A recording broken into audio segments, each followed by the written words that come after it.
ఇవాళ ప్రజల్లో నమ్మకాన్ని కూడా కలిగించింది నారా లోకేష్ పాదయాత్ర. మరి ఆ విధంగా పాదయాత్ర చేశారు. అంటే నారా లోకేష్ గారు డిప్యూటీ సీఎం కావాలని కార్యకర్తలు కోరడానికి కారణాలు ఏంటంటే ఇవన్నీ. కార్యకర్తల మనోభావాలు ఉన్నాయి. రేపు ఈ తెలుగుదేశం పార్టీ నేనున్నాను, రేపు ఈ తెలుగుదేశం పార్టీని భవిష్యత్తులో ఎవరు నడుపుతారు, ఎలాగుండాలి అన్న ఆలోచన నాకు ఉంటుంది. ఎంచేదంటే మేము కరుడు కట్టిన సైనికులం తెలుగుదేశం పార్టీలో. రేపు ఈ పార్టీ కింద పడకూడదు. ఈ పార్టీ ఎవరి చేతిలో అయితే బాగుంటుందంటే భవిష్యత్తు నాయకుడు ఎవరో నారా లోకేష్. ఆయనకే ఉట్టిన ఇవ్వరు కదా పదవులు. ఇంత కష్టం ఉంది నారా లోకేష్ ఈరోజు ఈ స్థాయికి పార్టీని తీసుకొచ్చాడంటే. ఇంత కష్టం ఎవరన్నా ఆలోచిస్తున్నారా? అడిగారంట కదంటే అడుగుతారు. కార్యకర్తలు ఇష్టం, ప్రతి పార్టీలోనూ అడుగుతారు. ప్రతి పార్టీలోని కూడా ఆ పార్టీలో ఉన్న నాయకుడి యొక్క పొజిషన్ కోసం అడుగుతారు కార్యకర్తలు. ఇవాళ తెలుగుదేశం పార్టీలో చర్చ ఎందుకు అవుతుందంటే భవిష్యత్ తరం నాయకుడు ఎవరు ఈ పార్టీకి, ఎవరున్నారు, ఎవరు కష్టపడ్డారు, ఈ పార్టీ పునాదులు బలీయంగా ఉండడానికి యువగలం పాదయాత్ర ఎవరు చేశారు? పడిపోయిన పార్టీ, ఇంకా రాదనుకున్న పార్టీ. ఒక పక్కన జగన్మోహన్ రెడ్డి విమర్శించే విధానం, కుటుంబాలని, తల్లి లాంటి మేడమ్ని అందరినీ మన జిల్లాలోనే విమర్శించిన నాయకులు అంత రెచ్చిపోయారు.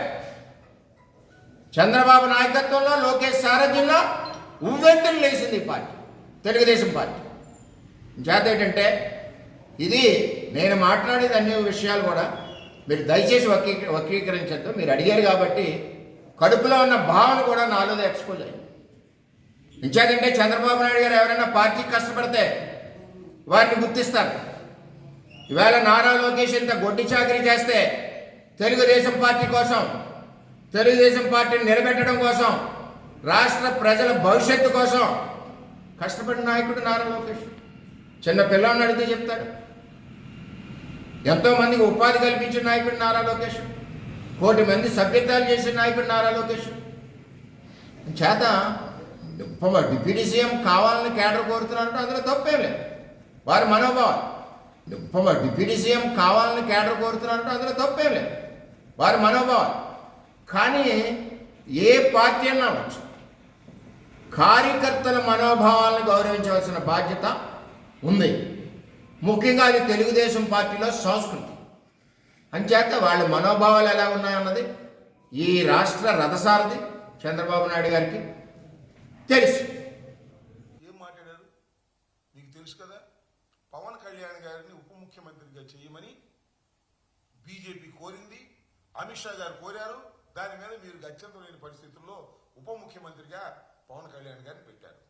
ఇవాళ మీరేం చేస్తున్నారు?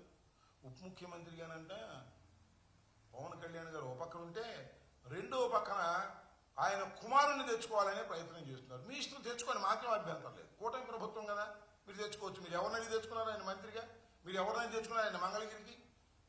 దీన్ని అమిత్ షా గారిని మీరు అడిగారంట. అమిత్ షా గారు ఏ మాట చెప్పాడో మాకు తెలుసు. ఏం మాట చెప్పాడు?